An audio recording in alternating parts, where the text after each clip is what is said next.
وغتغادرنا الدوري المغربي. كنسبك 15 ومن بعد كلمه حول الاحتفال. وقيلا السي بوسيتي هو اللي كيخوت على 15.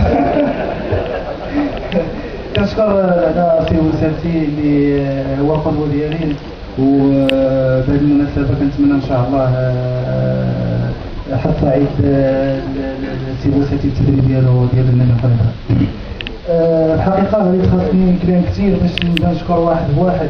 بالحقيقه هاد الناس كاملين تقريبا كانت عندي علاقه جيده بهم،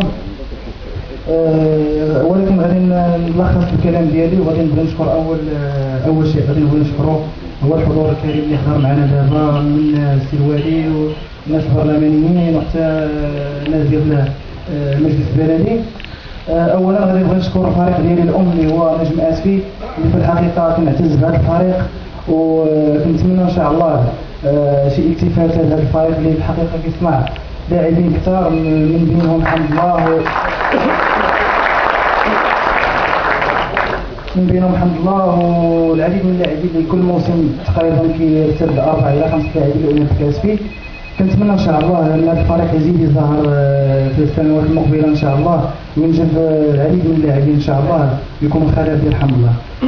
ثاني حاجه كنبغي نشكر نادي اولمبيك اسفي بجميع المكونات ديالو اللي في الحقيقه مني انتقلت ليه الفريق الشبان تقريبا اي شخص كنتلاقى به الا وكيعاملني معامله جيده الحمد لله وكيعطوني واحد القيمه داخل هذا الفريق. كنشكر الناس ديال المكتب واحد بواحد الحقيقه لقيتهم الاسره ديالي ماشي ناس المكتب، الاسره ديالي كيدعموني في جميع المقابلات وفي اي حاجه. وما ننساش يعني نشكر السيد لورون اللي في الحقيقه هو اللي غادي نقول هذا المفهوم هو اللي اكتشف الحمد الله، هو اللي صعدني من فريق الشبان الى الفريق الاول وعطاني واحد الدعم كبير. كنشكر بهذا المنبر وكنتمنى ليه ان شاء الله حد موفق مع اولمبيك اسفي. واش غادي نقول كنتمنى ان شاء الله حد لعيب فريق اولمبيك اسفي اللي حقق في القلب ما غاديش يمكن لي ننساه، غادي نتبعوا في كل مقابله وغادي نتمنى ان شاء الله حد لعيب الاصدقاء ديالي ولما لا حتى الاصدقاء ديالي يحترفوا ان شاء الله. فهذا شي حاجه ما بعيده يعني العمل والجد غادي يوصل اي لاعب ان شاء الله.